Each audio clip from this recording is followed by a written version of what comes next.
Hello everyone, I am Subhadra and welcome to my channel Subhadra Education. So I am here for you all to make things easier, so make sure that you are subscribing my channel to get all the notifications of my videos. In this video, we'll be discussing one of the short stories written by Flannery O'Connor, that is Everything That Rises Must Converge from American Literature. तो इस video में will discuss about the author, introduction and the background of the story, main characters, summary, analysis, motives and symbols and themes as well as we always do right, कि हम अच्छे से पहले author के बारे में जानेंगे, उसके बाद इंट्रोडक्शन देखेंगे स्टोरी का, उसका बैकग्राउंड क्या है, स्टोरी में मेन कैरेक्टर्स क्या हैं, उसके बाद उस स्टोरी का हम समरी देखेंगे, फिर उसके एनालिसिस देखेंगे, उसके बाद हम देखेंगे मोटिव्स एंड सिंबल। मोटिव्स का मतलब होता है बेसिकली कि जो कहानी का जो डिज़ाइन है, उसका जो बनावटी है, वो किस चीज़ पे बेस्ड है, ठीक है, यानी कि इस कहानी का टॉपिक क्या है, ठीक है, मेन थीम क्या है, और फिर उस थीम को किस तरीके से इस पूरी स्टोरी में डिज़ाइन किया गया है, राइट। और इसके सिंबल देखेंगे, उसके बाद हम डिस्कस करेंगे एंड में थीम्स, ठीक है। तो चलिए अब हम स्टार्ट करते हैं। सबसे पहले हम ऑथर के बारे में जानेंगे। तो इस कहानी की ऑथर हैं फ्लैनरी ओ कॉनर, ठीक है। She was born in Georgia, वो जॉर्जिया में पैदा हुई थी। Flannery O Connor had a short but admirable life writing short stories, novels, essays and reviews. अब इनकी जो लाइफ है वो तो बहुत ज़्यादा शॉर्ट थी, लेकिन बहुत अच्छी भी थी। क्यों? क्योंकि जो भी उन्होंने कहानियाँ लिखी हैं, शॉर्ट स्टोरीज़, नॉवेल्स, एसेज वगैरह लिखे हुए हैं, वो बहुत ही ज़्यादा अच्छे थे, ठीक है, वो बहुत ही ज़्यादा फेमस भी हुए। इनकी लिखी गई सारी शॉर्ट स्टोरीज़, नॉवेल्स, एसेज बहुत ही ज़्यादा डिज़र्विंग थे। हालांकि इनकी लाइफ जो थी वो बहुत ज़्यादा लंबी नहीं थी, शॉर्ट थी, पर उन्होंने जो अपनी शॉर्ट लाइफ में इतनी सारे राइटिंग्स लिखे वो बहुत ही ज़्यादा डिज़र्विंग थे, एडमिरेबल थे। And she also drew cartoons, and while she was at Georgia State College for Women, her college magazine as well as her campus newspaper carried her illustrations. अब जब वो कॉलेज में थी जॉर्जिया में, उस वक्त इन्होंने जो ड्राइंग्स होती हैं उनको बनाना शुरू कर दिया, और इनकी ड्राइंग्स को इनके कॉलेज के मैगज़ीन में और इनके कैंपस के न्यूज़पेपर में यूज़ करने लगे इनके इलस्ट्रेशंस को। And she wrote 2 novels, 32 short stories and numerous essays. तो इतनी सारी चीज़ें इन्होंने लिखी हैं, शॉर्ट स्टोरी भी, नॉवेल्स भी और एसेज भी। She died in 1964 when she was 39 of a disease named lupus. और इनकी डेथ कब हुई? 1964 में शी पास्ड अवे, और उस वक्त ये सिर्फ 39 ईयर ओल्ड की थी, और इनको एक बीमारी हो गई थी जिसका नाम था ल्यूपस, जिसकी वजह से इनकी डेथ हुई, ठीक है। चलिए आगे देखते हैं। Flannery O'Connor wrote during a time of radical social change in American society. अब ये जो है हमारी ऑथर, इन्होंने ये सारी चीज़ें लिखनी कब शुरू करी? जब समाज में कट्टरपंथी जो थी ना, वो सारी चीज़ें चेंज होना शुरू हो गई अमेरिका की सोसाइटी में, उस वक्त इन्होंने अपना काम जो था लिखना शुरू किया। And she never considered himself liberal or political but deeply religious at a time when those around her were becoming secular. अब इन्होंने क्या किया, हमारी ऑथर ने, जब सारे लोग सेक्युलर बन रहे थे, सेक्युलर का मतलब है बेसिकली कि वो ना ही रिलीजन से रिलेटेड होते हैं, ना ही स्पिरिचुअली कनेक्टेड होते हैं किसी चीज़ से, अपने आप को अलग रखते हैं, तो उसको हम कह देते हैं सेक्युलर। पर ऐसे टाइम पे इन्होंने अपना जो रिलेशन होता है रिलीजन के साथ, उसको बहुत ही ज़्यादा स्ट्रॉन्ग रखा। And she managed to incorporate what was going in the South concerning integration and civil rights in her writings. उसके बाद इन्होंने किसी तरीके से मैनेज किया सबको साथ में रखने के लिए, और जब वो अपनी राइटिंग्स लिख रही थी तो उन्होंने इसमें इन सारी चीज़ों को मेंशन किया, ठीक है, सिविल राइट्स के लिए जब लड़ाई हो रही थी और बात चल रही थी इंटीग्रेशन की और सेग्रीगेशन की, क्योंकि उस वक्त अमेरिका का जो सोसाइटी था वो बहुत ही ज़्यादा, कहते हैं ना, पुरानी सोच वाले थे। तो वहाँ पे जो कुछ नीच लोग थे, कुछ काले लोग थे, तो उनके साथ ये लोग बहुत ही ज़्यादा भेदभाव करते थे। तो वहाँ का जो माहौल था वो बहुत ही ज़्यादा बिगड़ गया था, ख़राब हो गया था। तो जो ब्लैक थे वो भी अपनी राइट्स के लिए बोलते थे, हक मांगते थे। तो इस तरीके से वहाँ पे थोड़ी हलचल मची हुई थी, इंटीग्रेशन की बात हो रही थी, कोई कह रहे थे नहीं सेग्रीगेशन होगा, बंटवारा होगा कि ब्लैक पीपल और वाइट पीपल अलग रहेंगे। तो ऐसे वक्त में इन्होंने लिखना शुरू किया और कुछ कुछ चीज़ें इसमें मेंशन भी करी अपनी राइटिंग्स में इनसे रिलेटेड, ठीक है। And her writing reflected her Roman Catholic faith and persistently examined the moral and ethical codes of behavior। और उनकी जो राइटिंग्स थी, जैसा कि अभी हमने देखा कि उनकी राइटिंग में ये सारी चीज़ें रिफ्लेक्ट हो रही थी कि उनका जो फेथ है रोमन कैथोलिक के लिए, और भी बाकी चीज़ें जो मोरल वैल्यूज़ होती हैं, एथिकल कोड्स होते हैं, वो सारी चीज़ें इन्होंने अपनी राइटिंग्स में मेंशन की, ठीक है। Her posthumously compiled short stories won the 1972 US National Book Award for Fiction। और फिर इनके मरने के बाद 1972 में, और इनकी डेथ कब हुई थी, अभी हमने देखा इनकी डेथ हुई थी 1964 में। तो इनके मरने के बाद जो इनकी शॉर्ट स्टोरीज़ है, उन्होंने प्राइज़ भी जीता, अवार्ड भी जीता 1972 में, यूएस नेशनल बुक अवार्ड। किस लिए? फिक्शन के लिए। फिक्शन मीन्स बेसिकली जो चीज़ काल्पनिक होती हैं, रियलिटी में कुछ नहीं होता, फिक्शन यानी नकली चीज़ें होती है, इमेजिन करते हैं हम, तो उस चीज़ के लिए इनको अवार्ड मिला, ठीक है। अब हम चलते हैं हमारा इंट्रोडक्शन टू द स्टोरी, और यहीं पे हमें इस स्टोरी का बैकग्राउंड भी पता चल जाएगा, ठीक है। चलिए स्टार्ट करते हैं। Everything that rises must converge. पहले तो हम इसका मतलब समझते हैं कि इसका मतलब है क्या। Everything that rises must converge means हर वो चीज़ जो ऊपर बढ़ती है, जो तरक्की करती है, उसको मिलना ही होता है, ठीक है। मस्ट कन्वर्ज का मतलब है मिलके चलना ही होता है, ठीक है। क्योंकि अगर कोई चीज़ तरक्की कर रही है तो वो ऐसा थोड़ी होता है कि अकेले ही करेंगे, उसमें लोगों की भी हेल्प चाहिए होती है, सबसे मिलजुल के रहना होता है, ठीक है। तो इसलिए इसका नाम दिया गया है everything that rises must converge. हर वो चीज़ जो बड़ी होती है, फूलती है, फलती है, जो तरक्की करती है, सक्सेस पाती है, वो सारी चीज़ें, क्योंकि कोई भी चीज़ अकेले नहीं कर सकते हम, ठीक है। तो इसलिए हमें मिल के चलना ही पड़ता है।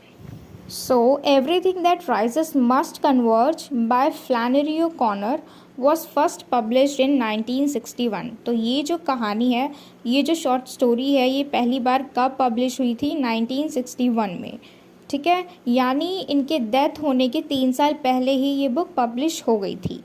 And the story takes place during the civil rights movement in America. और इस स्टोरी में हम सिविल राइट्स के बारे में पढ़ेंगे, अमेरिका की पूरी कहानी है, ठीक है। मतलब इसका जो बैकग्राउंड है ये यही है कि इस कहानी में हम सिविल राइट्स के बारे में जानेंगे।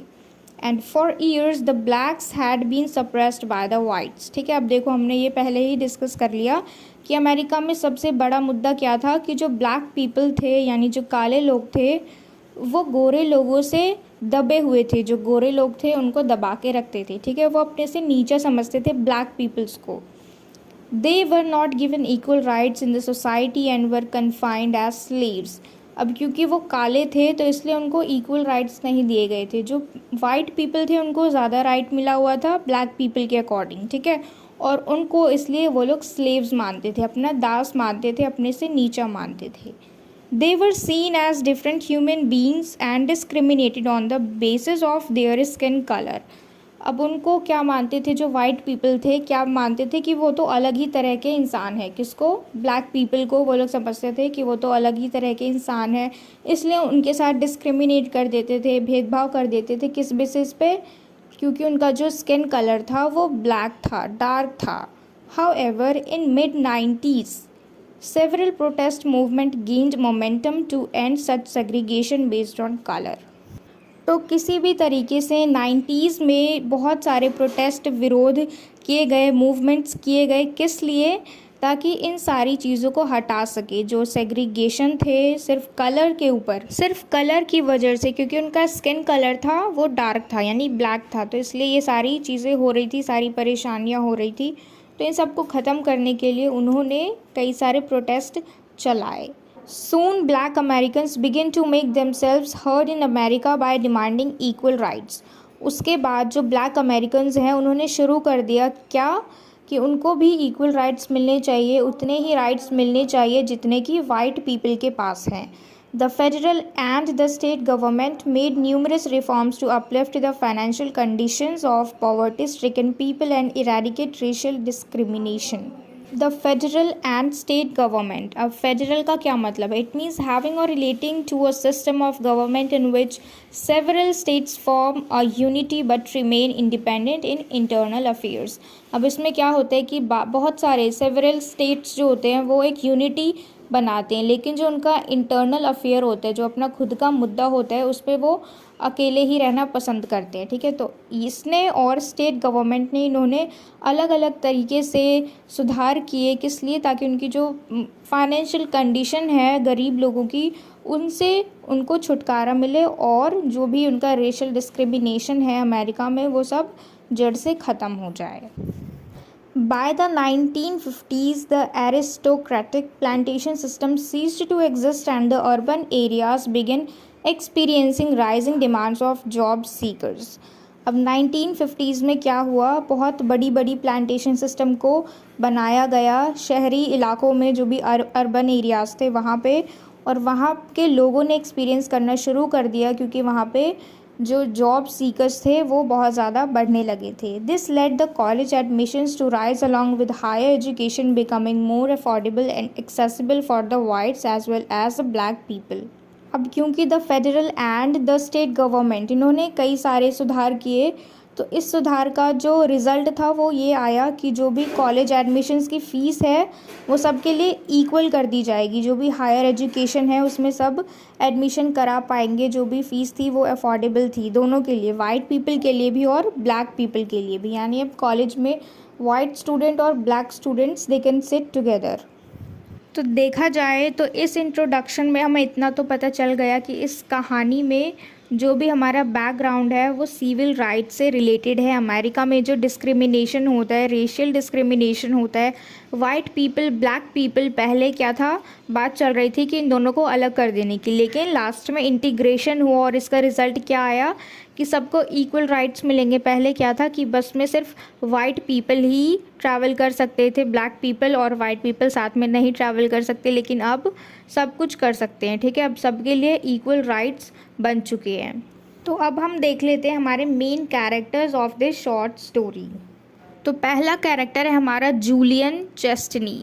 जूलियन चेस्टनी, ठीक है, और ये एक रिसेंट कॉलेज ग्रेजुएट स्टूडेंट है who is completely embittered by the contemporary atmosphere around him, जो कि जिसको बिल्कुल भी पसंद नहीं आ रहा है, बहुत ही कड़वा सा लग रहा है जो भी उसका एटमॉस्फेयर है। क्यों? क्योंकि वहाँ का माहौल ही कैसा बना हुआ है। क्योंकि देखो रूल्स तो चेंज हो गए हैं, लेकिन जो लोगों का माइंड सेट है वो चेंज होने में बहुत ज़्यादा टाइम लगेगा। अभी भी जो वाइट पीपल है वो एक्सेप्ट नहीं कर पा रहे हैं कि जो ब्लैक पीपल है और वाइट पीपल है उन दोनों के राइट्स इक्वल हो गए हैं। ठीक है, तो जूलियन का जो दिमाग है वो बहुत ही ज़्यादा इस बात पे असर कर गया, उसको ये बात बहुत चुभ रही है कि अभी तक जो उसका एटमॉस्फेयर है, अभी जो उसकी सराउंडिंग है वो वही पहले वाली ही है। यानी अभी तक डिस्क्रिमिनेशन जो है वो बचा हुआ है, अभी तक वो है। Although he presumes himself to be liberal and unbiased towards the blacks, he is as narrow-minded as his mother. अब देखो, हालांकि ये जो है ये बहुत कोशिश करता है कि ये ब्लैक पीपल के साथ कुछ भी गलत ना करे, कुछ भी बायस्ड चीज़ें ना करे, लेकिन इसका दिमाग भी इसकी मदर की तरह ही है, छोटा सा। ठीक है, बहुत ज़्यादा दिमाग नहीं है इसके पास, लेकिन ये बहुत कोशिश करता है कि इसका जो बिहेवियर है ब्लैक पीपल के टूवर्ड्स वो अच्छा रहे। He is brought up with a narrow set of experiences and a confined world view of his mother. अब ये किस तरीके से बड़ा हुआ? क्योंकि जो इसकी मदर है वो बहुत पुराने सोच की है। इसकी मदर करती है ये सब, जो भी डिस्क्रिमिनेशन होता है ना ब्लैक पीपल और वाइट पीपल में, तो उसकी मदर ये सब कुछ करती है। ठीक है, तो इन्हीं सब के साथ इसकी जो परवरिश हुई है, इसी तरीके से ये बड़ा हुआ है। नैरो सेट ऑफ एक्सपीरियंसेस, बहुत ज़्यादा एक्सपीरियंस नहीं है इसको ब्लैक पीपल के साथ या फिर वाइट पीपल के साथ, तो ये अपनी छोटी सी दुनिया में अपनी मम्मी के साथ बड़ा हुआ। Because of his college education, he seems to overarch himself as liberal, but he is unable to forge any kind of bond with blacks.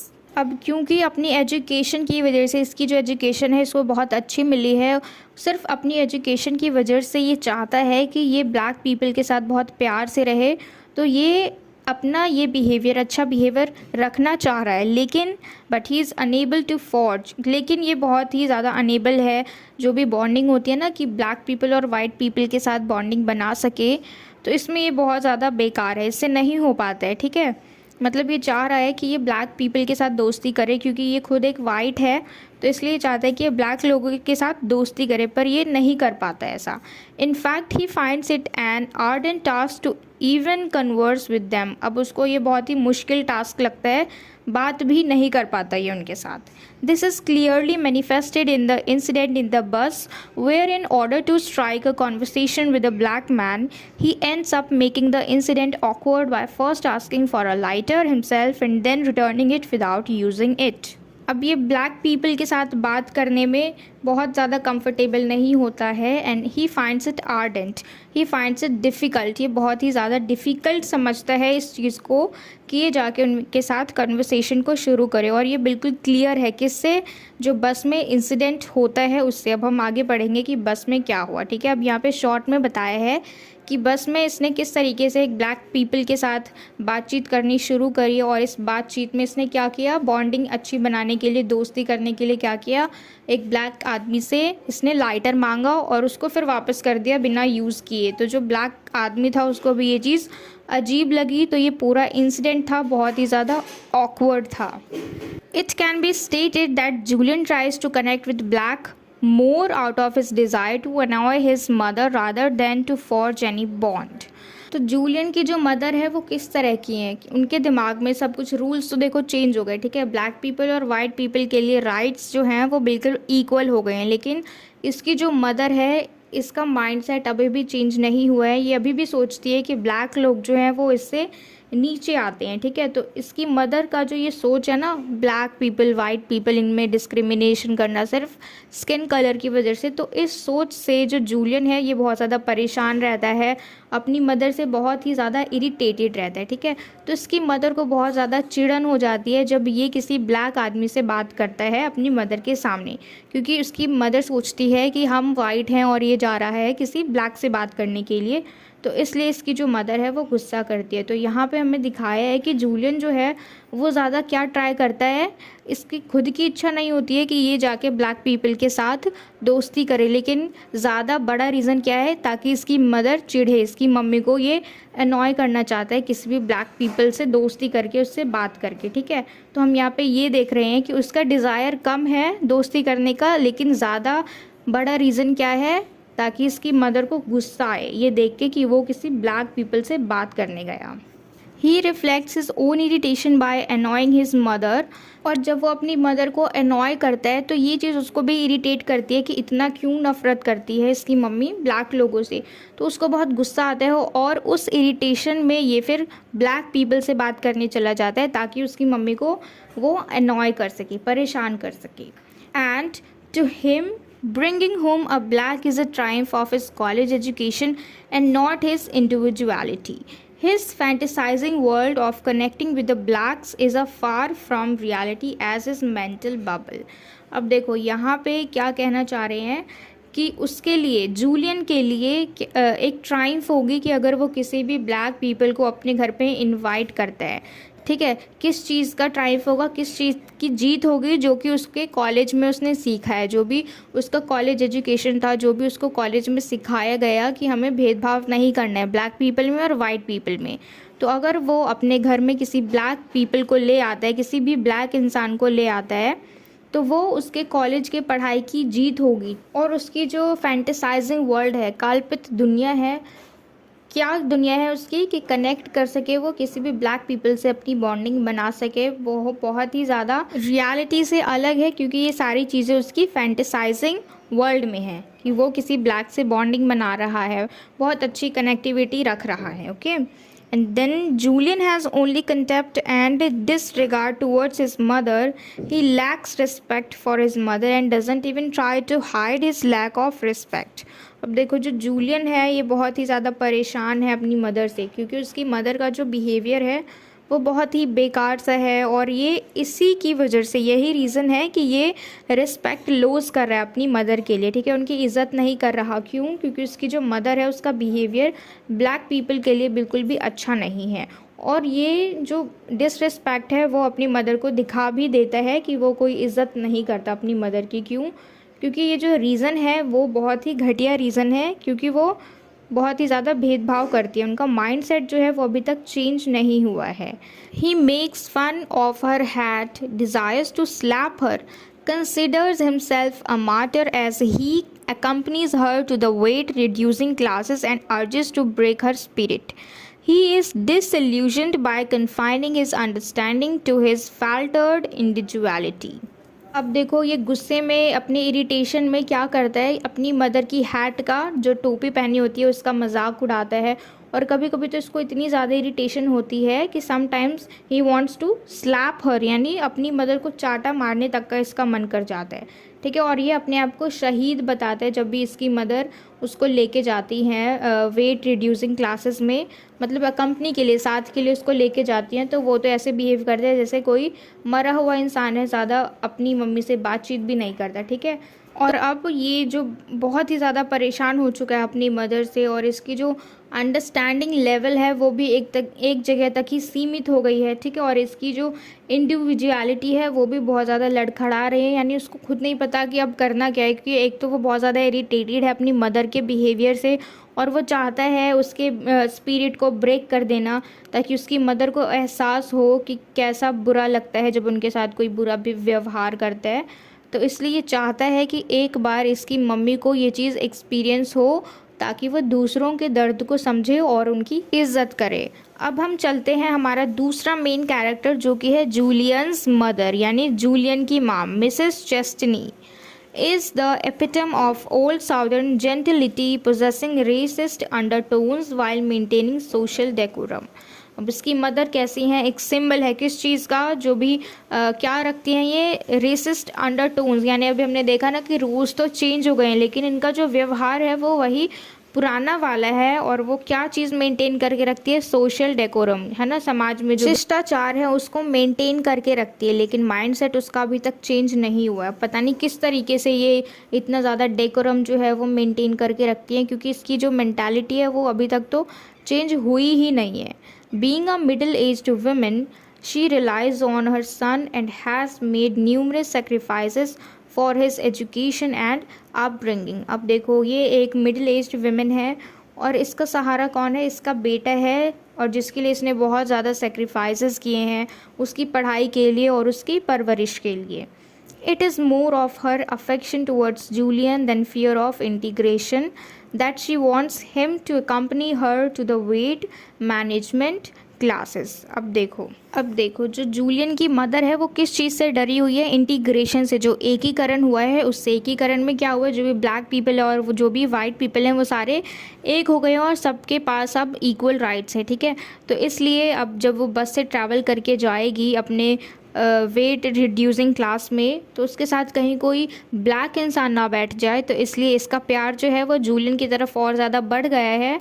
और अब वो कहती है कि तुम मेरे साथ चलो, ताकि तुम मेरे साथ, वैसे ये बताती नहीं है जूलियन को कि बस में सीट की वजह से ये उसको लेके जा रही है, but she is just showing a lot of love towards him, ताकि वो उसके साथ आए, उसको कंपनी दे। ठीक है, तो ताकि वो मना ना कर पाए, तो इसलिए बहुत ज़्यादा प्यार जताती है। और इस वक्त इसका जो अफेक्शन है जूलियन की तरफ वो और ज़्यादा बढ़ गया, ताकि वो उसके साथ आए, और साथ आएगा तो इसके बगल में कोई ब्लैक इंसान नहीं बैठ सकता बल्कि जूलियन ही बैठेगा। इसलिए ये अपने साथ चाहती है कि ये अपने साथ लेके जाए जूलियन को अपने वेट रिड्यूसिंग क्लासेस में। Her condescending attitude towards the black is a product of her fear arising from the integration of the blacks in the mainstream white society. अब इसका जो कृपालु एटीट्यूड है, इसको जो इतनी दया भावना है, ये किस तरीके से आई है। The black is product of her fear, क्योंकि ये सब कुछ किससे है, ब्लैक लोगों की वजह से ही ऐसा हुआ, जब से इंटीग्रेशन शुरू हुई है। कहाँ पे, अमेरिका में, जहाँ पे मेन स्ट्रीम क्या है, वाइट सोसाइटी, जहाँ पे सबसे ज़्यादा वाइट लोग रहते हैं वहाँ पे। She is of the view that the blacks must rise but with in their own fence. अब देखो इसकी सोच क्या है कि चलो ब्लैक पीपल हैं, अब भले ही वो ब्लैक पीपल हैं लेकिन उनको भी तो हक है कि वो अपनी ज़िंदगी में कुछ बड़ा करे। दे मस्ट राइज, लेकिन सिर्फ अपनी ही कहते हैं ना, अपनी ही हैसियत के अंदर, अपने ही फैंस में बड़ा करे, वो वाइट पीपल से ज़्यादा आगे ना जाए, अपने ही एरिया में वो ग्रो करे, जो भी करना है अपने ही एरिया में करे, लेकिन ठीक है, मतलब इतना करे कि जिससे कि वो वाइट पीपल को टक्कर ना दे सके। तो ऐसा सोच है किसका? जूलियन की मदर का। Her outdated perception of the society and the ideas of racial inequality are formed by her upbringing. अब इसका आउटडेटेड परसेप्शन क्या है? Inequality towards the black and the white, ठीक है। और ये सब जो आइडियाज़ हैं ये कहाँ से आए? इसके अपब्रिंगिंग से, यानी इसकी जो परवरिश थी उसी का असर है इसके ऊपर, ठीक है। And she harbors the social decorum of her class which prompts her to give Carver a penny without really comprehending the racist undertone of the act। ये जो है अपना एक सोशल डेकोरम बनाए रखती है, क्योंकि ये जो इनइक्वालिटी करती है, इसकी जो सोच है कि ये भेदभाव करती है सिर्फ स्किन कलर की वजह से, ब्लैक और वाइट पीपल में, तो ये सिर्फ बड़ों के लिए ही है ऐसा। बच्चों में वो कोई ध्यान नहीं देती कि बच्चा ब्लैक है या वाइट है, ये बच्चों को बच्चा ही समझती है और उनसे बहुत प्यार से बात करती है।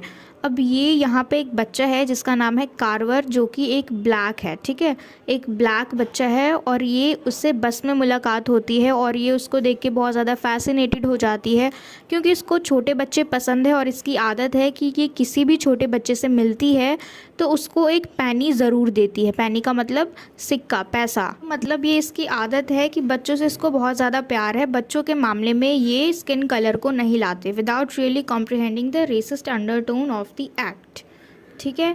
अब आगे चलते हैं हम। Julian's mother is hinged back to her past and constantly longs for her old family lineage. अब जूलियन की जो मदर है, इसके दिमाग में सारी पुरानी बातें अभी तक टिकी हुई हैं और ये अपनी पूरी फैमिली को बहुत ज़्यादा याद करती है, जो भी इनकी फैमिली में पहले लोग रहते थे। She often fantasizes about the past glory and draws her happiness from them but irritates Julian in the process। तो बहुत ओफन यानी बहुत ही ज़्यादातर ये क्या करती है, सोचने लग जाती है अपनी खुशी के बारे में कि पहले ये कितनी ज़्यादा खुश रहती थी, मतलब पुरानी बातों को ही याद करती रहती है, और ऐसा करते वक्त ये जूलियन को बहुत ज़्यादा इरिटेट कर देती है। Ironically, in the climax of the story, she is pushed further back to her past। After being hit by the black woman, she goes into shock and finds herself trapped in the past। अब इस story के climax में last में क्या होता है कि जो ब्लैक बच्चा है कार्वर, उसकी मदर जो है ये सब देख के जब वो उसको पैनी दे रही होती है तो उसको बहुत ज़्यादा गुस्सा आता है, क्योंकि देखो जो वाइट पीपल हैं वो बहुत ज़्यादा नफरत करते हैं ब्लैक पीपल से, तो ब्लैक पीपल थोड़ी ना प्यार दिखाएंगे वाइट पीपल को। तो इस बात पे जो कार्वर की मदर है उसको बहुत ज़्यादा गुस्सा आता है कि वो अपने से नीचे समझ रही है, इसलिए जूलियन की मदर कार्वर को पैनी दे रही है। तो ये सब देख के जो कार्वर की मदर है वो अपने बड़े से पर्स से धक्का मारती है जूलियन की मदर को, और इसकी मदर नीचे गिर जाती हैं। और जब नीचे गिरती है तो इसको बहुत अजीब सा धक्का सा लगता है अंदर से, और ये मेंटली अपने पास्ट में पहुंच जाती है और अपने आप को अपने पास्ट में ही फंसा हुआ पाती है। And she asks Julian to call his grandfather and nurse, both of whom she associates with security and comfort, but both are long dead। ठीक है, तो जब इसको धक्का लगता है बस में कार्वर की मदर के थ्रू, तो ये क्या करती है, इसको अचानक से अटैक आता है जिससे कि वो पास्ट में, उसका जो पूरा माइंड सेट है वो पास्ट में चला जाता है, और फिर ये जूलियन को बोलती है कि इसके ग्रैंडफादर को बुलाए और उस नर्स को बुलाए जिसके साथ वो पहले रहती थी। लेकिन यहाँ पे इसको याद नहीं है कि वो बहुत पहले ही गुजर चुके हैं, लॉन्ग डेड।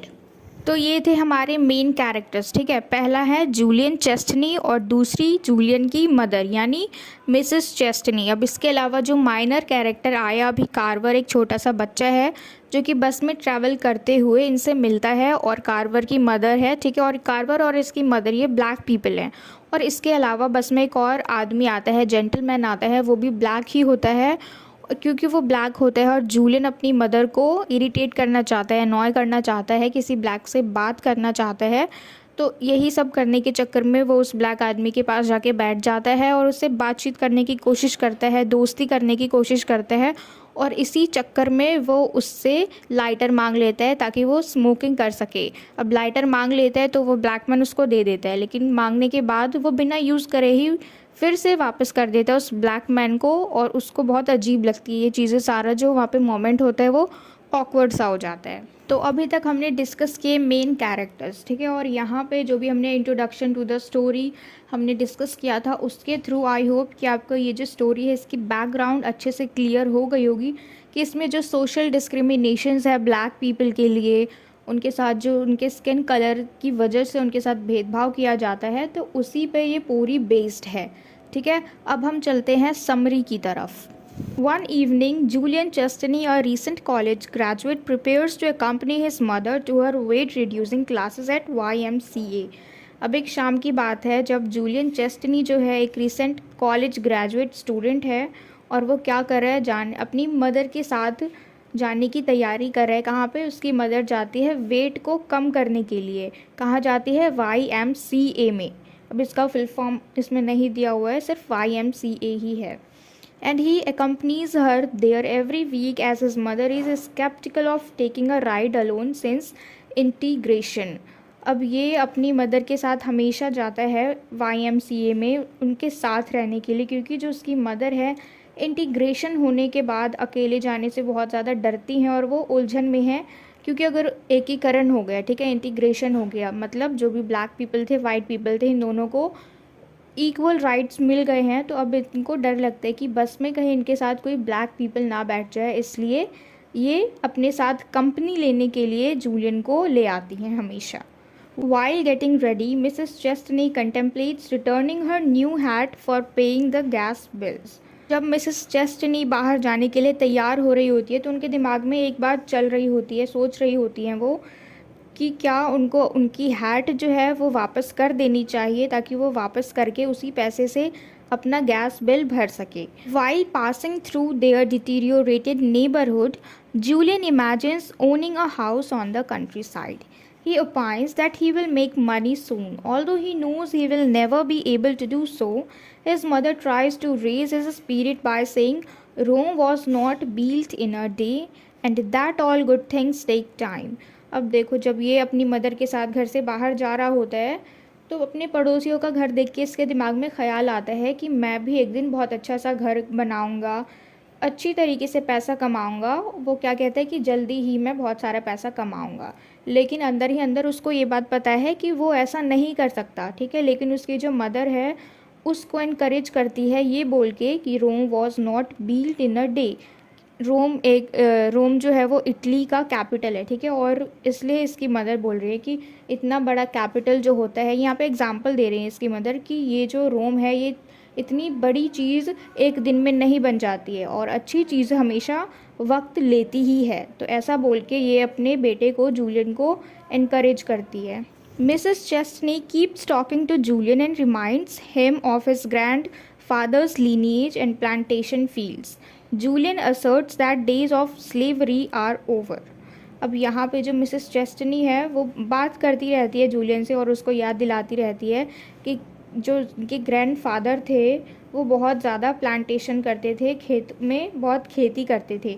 फिर जूलियन उसको बताता है कि अब वो सारे दिन बीत चुके हैं जब ब्लैक पीपल स्लेव थे।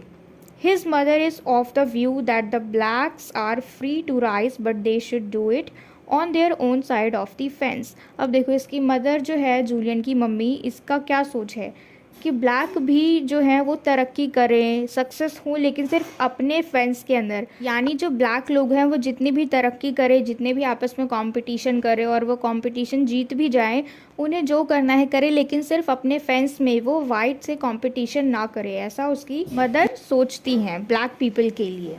सेपरेटली फ्रॉम द वाइट, यानी वाइट लोगों से दूर रह के उन्हें जितनी तरक्की करनी है, जितना सफल होना है वो हो, लेकिन वाइट लोगों से कोई कंपटीशन नहीं रखनी है, उनसे बराबरी नहीं करनी है, क्योंकि वो सोचती हैं कि ब्लैक पीपल जो हैं वो नीचे ही हैं।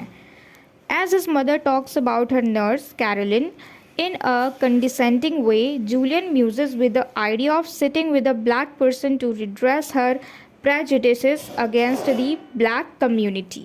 अब जो इसकी मदर है वो बातचीत करती ही रहती है और बात करते करते वो अपनी नर्स के बारे में बताने लग जाती है, कैरोलिन के बारे में बताने लग जाती है, उसके लिए बहुत ज़्यादा पिटी शो करती है और बहुत सारी बातें करने लग जाती है। उसके बाद जो जूलियन है वो सोचता है, उसके दिमाग में एक आइडिया आता है to sitting with a black person, काले इंसान के साथ बैठने के लिए, क्योंकि इसकी मदर जो है, अब यहाँ से पूरी कहानी शुरू हो रही है, क्योंकि इसकी मदर को नहीं पसंद कोई भी ब्लैक इंसान वाइट से बात करे, वाइट से दोस्ती करे, वाइट लोगों से बॉन्डिंग बनाए।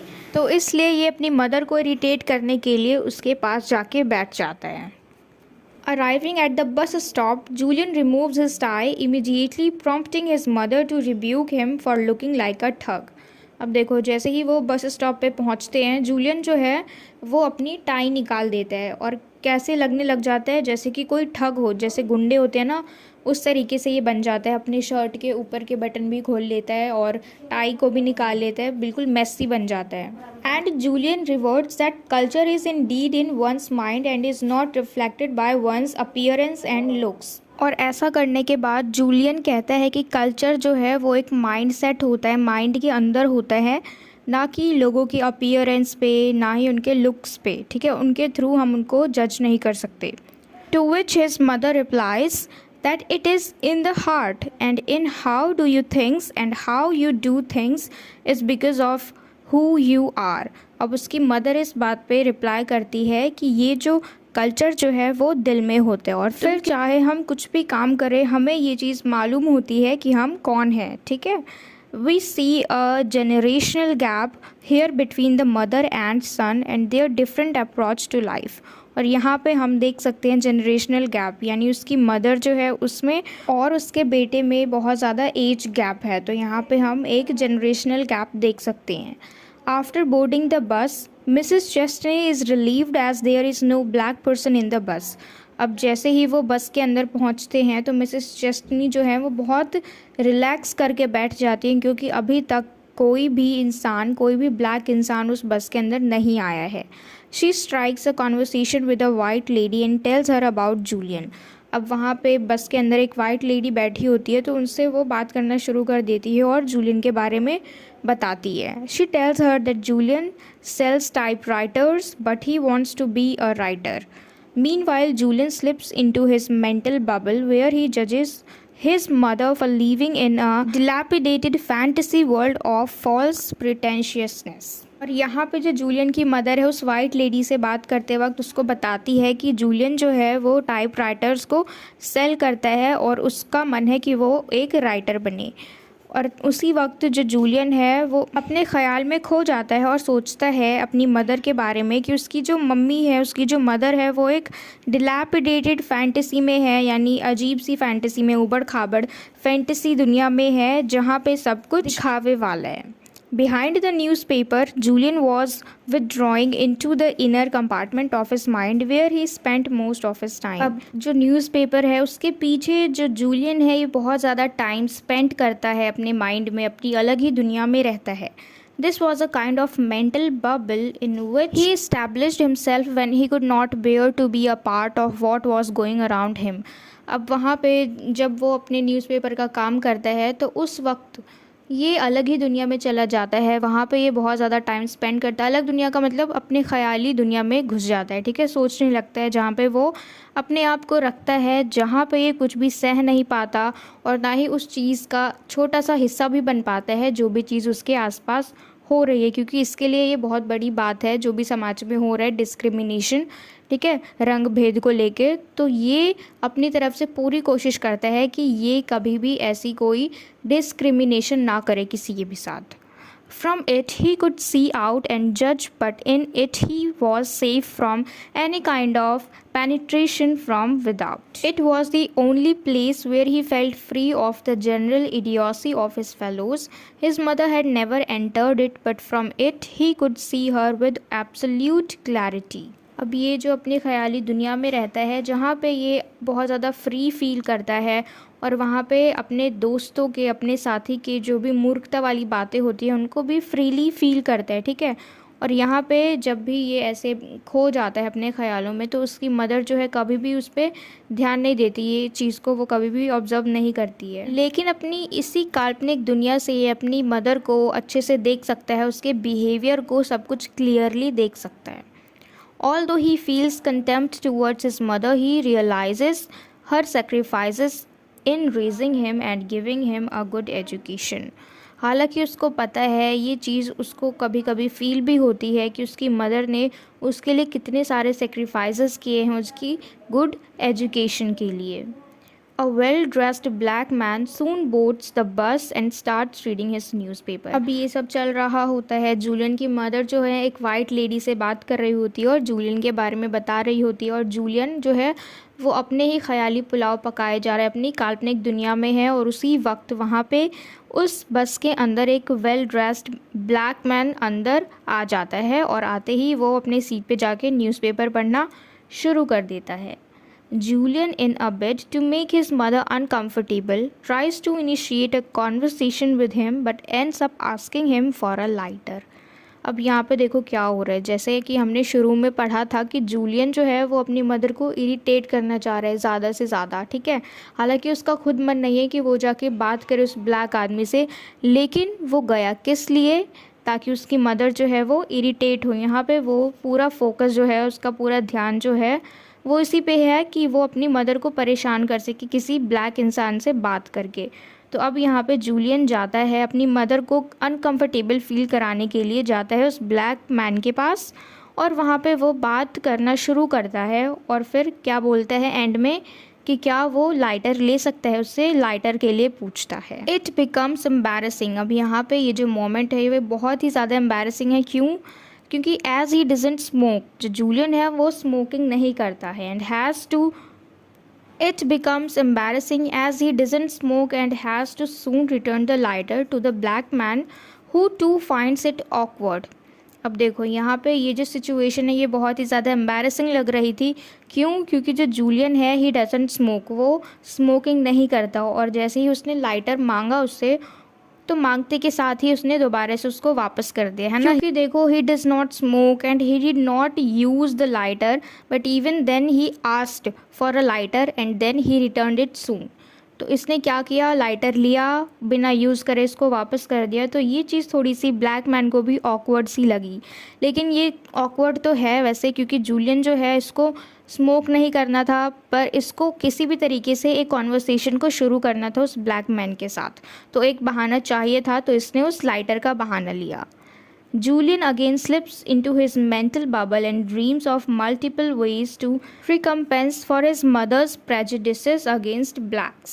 अब यहाँ पे क्या किया इसने, जो जूलियन है ये फिर से अपने ख़याली दुनिया में चला गया, अपने ड्रीम में चला गया, जहाँ पे कि बहुत ही सब कुछ बदला बदला सा था। फॉर हिज मदर, जो भी अपनी मम्मी के लिए वो सोचता था वो सब कुछ थोड़ा सा बदल गया था, और अपनी मम्मी के ख़िलाफ़ ही वो रहना चाह रहा था, ठीक है। क्योंकि वो बेसिकली देखा जाए तो वो अपनी मदर के अगेंस्ट ही है, क्योंकि उसकी जो मदर है उसका माइंडसेट है कि काले लोग और गोरे लोग, इन दोनों में बहुत ज़्यादा फ़र्क है। लेकिन ये जो है जूलियन, ये अपने कॉलेज के एजुकेशन के हिसाब से चाहता है, जो भी उसने सीखा है, तो इसको पता है कि हम में और उनमें कोई फ़र्क नहीं है, we are equal. He envisages taking home a black lawyer or a professor for discussion. He also contemplates calling a black doctor home but does not want his mother to suffer a stroke. Finally, he imagines having a black woman as his partner, thus forcing his mother to accept his relationship with her.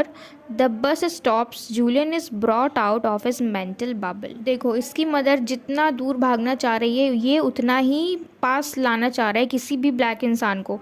अभी अपने दिमाग में जो mental bubble है, जो सपने देख रहा है, जो सोच रहा है अपने दिमाग में, क्या सोच रहा है कि क्यों ना ये किसी भी ब्लैक लॉयर को अपने घर ले आए, या फिर ब्लैक प्रोफेसर को अपने घर ले आए डिस्कशन के लिए, और या फिर किसी ब्लैक डॉक्टर को ले आए ताकि उसकी मदर का इलाज कर सके। और या फिर ये देखो क्या सोच रहा है कि क्यों ना ये किसी ब्लैक वुमेन से शादी कर ले और अपनी मदर को मनाए उन दोनों के रिलेशनशिप को एक्सेप्ट करने के लिए, ठीक है। तो ये सब ये सोच रहे हैं, यानी किसी भी तरीके से ये अपनी मदर को नीचा दिखाने की कोशिश कर रहा है, गलत प्रूव करने की कोशिश कर रहा है। तो वो ये सब सोचता ही है कि एकदम से बस जो है वो रुक जाती है, और जूलियन जो है अपने ख़याली पुलाव से बाहर आ जाता है।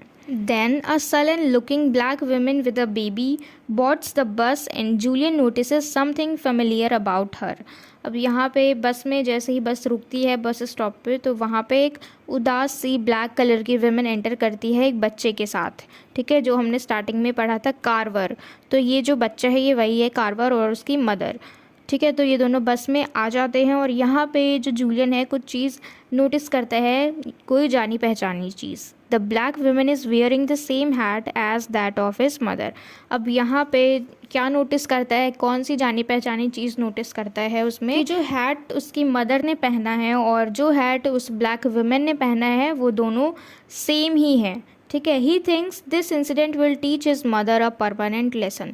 अब यहाँ पे उसकी मदर जो है उसको थोड़ा सा नीचा सा फील हुआ, अच्छा फील नहीं हुआ, और यहाँ पे जो जूलियन है उसने सोचा कि शायद ये इंसिडेंट जो है वो उसकी मदर को एक परमानेंट लेसन देगा, कुछ सिखाएगा, क्योंकि यहाँ पे देखो हैट जो है वो एक चीज़ है जो कि दोनों ने ही पहनी हुई है, ब्लैक वुमेन ने भी, वाइट वुमेन ने भी।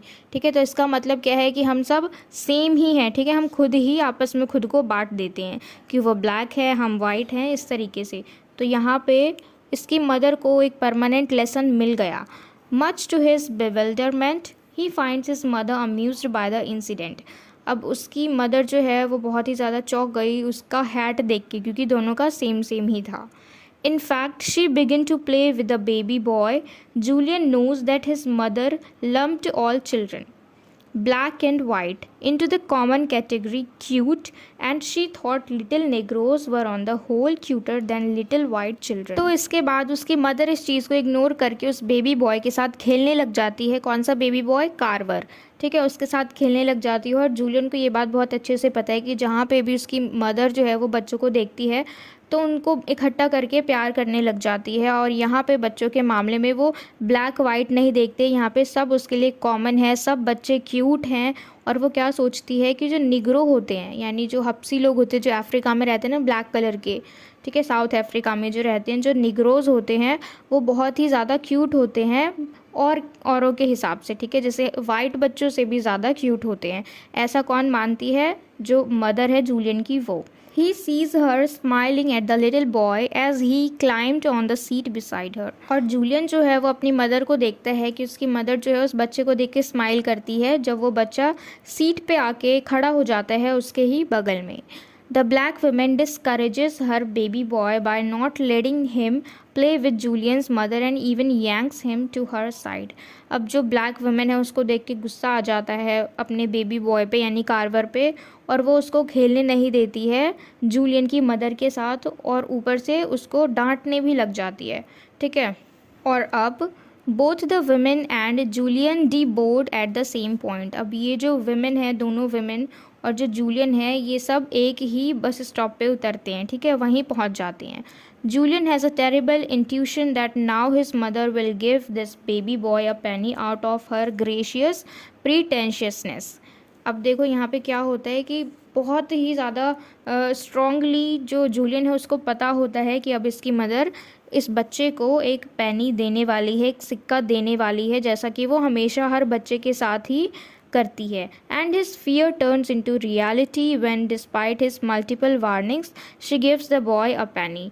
अब यहाँ पे जो वो सोच रहा था वो चीज़ अब रियलिटी में बदल गई है, जबकि उसने कई बार अपनी मदर को इस चीज़ की वार्निंग दी है, लेकिन फिर भी वो उस बच्चे को एक पेनी दे देती है, एक सिक्का दे देती है। And the black woman is infuriated by this gesture and exclaims, "He doesn't take nobody's penny." अब यहाँ पे जैसे ही वो उस बच्चे को पेनी देती है जूलियन की मदर, तो ये देख के जो ब्लैक वुमेन है उसको बहुत ज़्यादा गुस्सा आता है और वो क्या कहती है कि he doesn't take nobody's penny, कि ये किसी का भी पैसा नहीं लेता है। She then swings her purse and knocks Julian's mother to the ground. अब ये क्या करती है, अपना बड़ा सा बैग लेके जैसे ही बस से उतरती है इतना बोल के, तो अपने बड़े से बैग से ये उसकी मदर को धक्का मारते हुए बस से बाहर आती है, जिससे कि उसकी मदर जो है जूलियन की वो नीचे ग्राउंड में गिर जाती है। और अब Julian pulls up his mother and chides her after her obsolete graciousness. अब जूलियन जो है अपनी मदर को उठाता है और फिर उसको डांटने लग जाता है हमेशा की तरह, जैसे वो हमेशा ही अपना दया दिखाती है दूसरों को, क्योंकि देखो जहाँ पे दिखाना चाहिए वहाँ नहीं दिखाती है। अगर वो छोटे बच्चों को इतना प्यार करती है, छोटे बच्चों में काला गोरा नहीं देखती है, तो वो फिर बड़ों में ऐसा क्यों करती है? ठीक है। तो इस बात से भी जूलियन को बहुत ही दिक्कत होती है, उसका जो पूरा बिहेवियर था बस में वो भी उसको बिल्कुल पसंद नहीं आया। ही asserts that in the present times not only this black women but no black will take her condescending pennies। और फिर वो अपनी मदर को कहता है कि अभी के टाइम में कोई ब्लैक वुमेन क्या, कोई भी ब्लैक इंसान तुम्हारा ये जो कृपा करती हो ना, तुम ये जो पैसे देने लग जाती हो ना तुम किसी भी बच्चे को, वो अभी के टाइम में कोई नहीं लेगा, क्योंकि वहाँ का अभी जो पूरा सराउंडिंग है, पूरा जो एटमॉस्फेयर है वो कैसा है, बिल्कुल ही बेकार है। कोई भी एक्सेप्ट करने को तैयार नहीं है कि रूल्स चेंज हो गए हैं और अब जो राइट्स है दोनों में इक्वल बढ़ चुके हैं, ब्लैक और वाइट पीपल दोनों ही इक्वल हैं, ठीक है। तो वहाँ पे ऐसा माहौल बना हुआ है। तो यहाँ पे इसका ये जो सिंपैथी है जो वो बच्चों को पेनीज़ देती है, तो अभी के टाइम में कोई नहीं लेगा, बल्कि मुद्दा और ज़्यादा गर्म हो जाएगा और लड़ाई करना शुरू कर देंगे लोग। And he even exclaims gratuitously that even the hat looks better on the black women than her। और वो इस बात को बिल्कुल मुंह खोल के कह देता है, बिना शर्माए एकदम फ्रीली बोल देता है अपनी मदर को कि ये जो तुमने हैट पहनी हुई है ना, जो कि उसने भी पहनी थी सेम ये तुमसे ज़्यादा अच्छी तो उसी के ऊपर लग रही थी। Trying to hold her arm, he sees a stunned expression on his mother's face। और जब वो अपनी मदर को आर्म के थ्रू पकड़ रहा था, होल्ड करने की कोशिश कर रहा था, तब उसने अपनी मदर के फेस पे एक स्टन्ड एक्सप्रेशन देखा, यानी बहुत ही ज़्यादा चौंका हुआ चेहरा था, चौंका हुआ एक्सप्रेशन था उसकी मदर के फेस पे। She asks him to call grandpa and Caroline and jostles from his grasp only to crumble on pavement. अब यहाँ पे देखो, इसको जैसे ही धक्का लगा तो ये अपने पास्ट में चली गई, अपने आप को क्या महसूस कर रही थी कि अब वो वहाँ नहीं है, प्रेजेंट में नहीं है, पास्ट में है। और इसलिए अब ये क्या कहती है कि ग्रैंडपा को बुलाओ, कैरोलिन को बुलाओ, जो कि इसकी नर्स थी, वही लोग इसको अब पटरी पे ला सकते हैं, ऐसा इसकी मदर का कहना था कि ग्रैंडपा को बुलाओ, कैरोलिन को बुलाओ and jostles. He dashes forward and finds her face fiercely distorted. अब वो ये सब बात सुन के उसको बहुत अजीब लगता है उसकी मदर के मुंह से, क्योंकि जो उसके ग्रैंडफादर है वो नहीं रहे, बहुत पहले ही उनकी डेथ हो चुकी है, और जो उसकी नर्स थी कैरोलिन अब वो भी नहीं है। तो जैसे ही वो अपनी मदर को देखता है, उसके पास भाग के जाके देखता है, और उसकी जो हालत है वो बहुत ही ज़्यादा बिगड़ गई होती है, और जो उसकी एक आँख है वो बहुत, मतलब उसकी आंखों में बहुत ज़्यादा इनसिक्योरिटी नज़र आ रही है, बहुत ज़्यादा डरी हुई है। And the other fixed and closed, और दूसरी वाली जो है वो आंख पूरी बंद हो चुकी है। Julian begins to run for help but is unable to find anyone to help him and eventually Mrs. Chestney dies। अब देखो यहाँ पे क्या होता है एंड में, वो अपनी मदर की ऐसी हालत देख के जूलियन जो है यहाँ वहाँ जाता है मदद के लिए, ताकि कोई आए उसकी हेल्प करे, पर वो ऐसा नहीं कर पाता, वहाँ कोई नहीं होता। और एंड में जो मिसेस चेस्टनी होती है वो मर जाती है, क्योंकि पहले ही उसका बहुत ज़्यादा, इतना ज़्यादा जो वेट है वो बहुत ज़्यादा है, और मिडिल एज की है, और उसको अकेले निकलना नहीं पसंद है, तो मतलब बहुत ज़्यादा उसको प्रॉब्लम थी। और जैसे उसको धक्का लगा तो वो नीचे रोड पे गिर गई, और उसके बाद जो उसके साथ हुआ तो वो फेस नहीं कर पाई, इसलिए लास्ट में उसकी फिर डेथ हो गई। तो ये तो थी हमारी समरी, जो कि अभी हमने तुरंत ही कंप्लीट की है, जो कि किस पे बेस्ड थी, उनकी जो कन्वेंशनल एट्रॉसिटीज़ थे जो कि ब्लैक लोगों के ऊपर हो रहे थे उसके ऊपर बेस्ड थी। और दूसरी तरफ वाइट पीपल थे जो कि अपने आप को बहुत ज़्यादा ऊंचा समझ रहे थे। अब जैसा कि हम यहाँ पे देख सकते हैं कि जूलियन की मदर थी, उसका जो बिहेवियर था बच्चे के साथ बहुत अच्छा था, लेकिन उसकी मदर के साथ अच्छा नहीं था, ठीक है। She did not even try to talk with the black women, ठीक। तो इसलिए जो ब्लैक वुमेन का बिहेवियर था उसकी प्रति अच्छा नहीं था, ठीक है, उसके टुवर्ड्स अच्छा नहीं था। और जैसे ही उसने पेनी दिया, इतनी सिंपैथी दिखा रही थी वो ब्लैक बच्चे के प्रति, तो इस चीज़ को जो ब्लैक वुमेन है उसको बहुत ज़्यादा बुरा लगा, और उसने फिर क्या किया, धक्का मार दिया। तो यहाँ पे क्या हुआ कि उसकी डेथ हो गई। तो उसकी डेथ का जो कॉज है वो क्या है, यही सारी चीज़ें जो कि समाज में इतनी ज़्यादा भरी हुई हैं, ठीक है। अब हम चलते हैं हमारे एनालिसिस पे।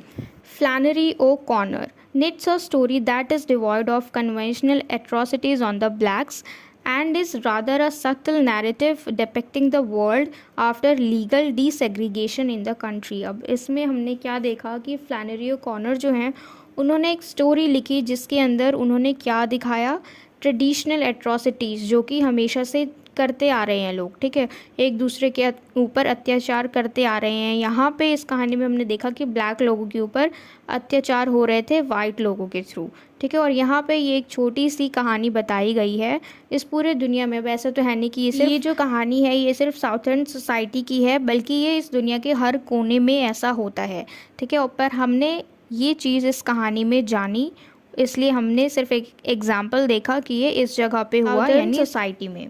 She portrays a southern society still harboring racial attitudes despite the integration that should have worked towards bringing the two races together। अब यहाँ पे देखो उसने किस तरीके से कहानी को अच्छे से पोर्ट्रेट किया साउथर्न सोसाइटी में, कि वहाँ पे इंटीग्रेशन होने के बावजूद भी लोग क्या कर रहे थे, एक दूसरे को अलग मान रहे थे, ठीक है।